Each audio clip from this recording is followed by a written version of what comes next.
سلمان خان بار بار عدالت اور جیل کیوں گئے؟ اصل کہانی۔ اور یہ آپ کے لیے ایک بہت حیران کن کہانی ہوگی کہ سلمان خان جو سپر سٹار تھے، ہالی ووڈ کے بے تاج بادشاہ تھے، اور انہیں بار بار عدالتوں میں جانا پڑتا تھا، اور پھر وہ قید و بند کی انہیں تکلیفیں بھی اٹھانی پڑی۔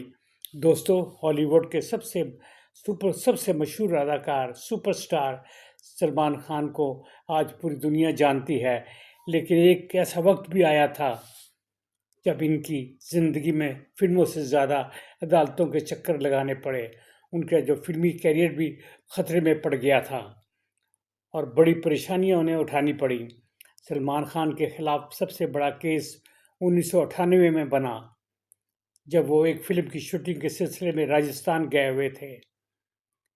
اسی دوران ان پر الزام لگایا گیا کہ انہوں نے ایک نایاب ہرن کا شکار کیا ہے۔ ان پہ مقدمہ درج ہو گیا اور عدالت میں ان کے خلاف مقدمہ چلنا شروع ہو گیا، اور یہ مقدمہ کئی سال تک چلتا رہا، اور ہر وقت جیل کا خوف ان کے اوپر سوار تھا، اور یہ ان کی زندگی کے ایک بہت سخت حالات میں سے ان کو گزرنا پڑ رہا تھا۔ یہ کیس کئی سال تک عدالت میں چلتا رہا۔ سلمان خان کو بار بار عدالت میں پیش ہونا پڑتا۔ پھر ایک اور بہت بڑا کیس سامنے آیا، اسے ہٹ اینڈ رن کیس کہتے ہیں۔ یہ 2002 میں یہ واقعہ پیش آیا۔ سلمان خان نے ایک اپنی نئی گاڑی، برینڈ نیو گاڑی چلا رہے تھے، اور کہتے ہیں کہ وہ بہت تیز رفتاری سے چلا رہے تھے، اور ایک بیکری پر انہوں نے ایک گاڑی چڑھا دی، اور اس میں ایک شخص ہلاک ہو گیا اور کئی زخمی ہو گئے۔ یہ بھی مقدمہ درج ہو گیا، اور اس میں بھی ان عدالت میں ان کے خلاف مقدمہ چلنا شروع ہوا۔ اس واقعات کے بعد سلمان خان کو بھی عدالت کے سامنے سخت مراحل سے گزرنا پڑا۔ کئی سال تو انہیں جیل میں بھی جانا پڑا۔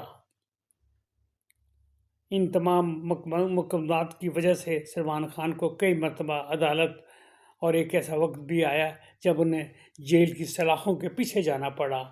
یہ ان کی زندگی کے مشکل ترین حالات تھے، اور فلمی کیریئر بھی ان کا داؤ پر لگا ہوا تھا۔ لیکن ان سب مشکلات کے باوجود سلمان خان نے ہمت نہیں ہاری۔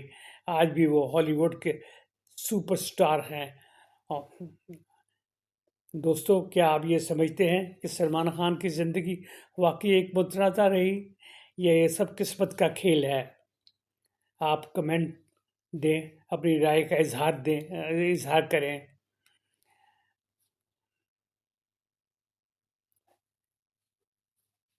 آپ میری ویڈیو کو اگر پسند کریں تو اس کو لائک کریں، شیئرز کریں۔ میں اسی طرح کی آپ کو سچی کہانیاں پیش کرتا رہوں گا۔ خدا حافظ۔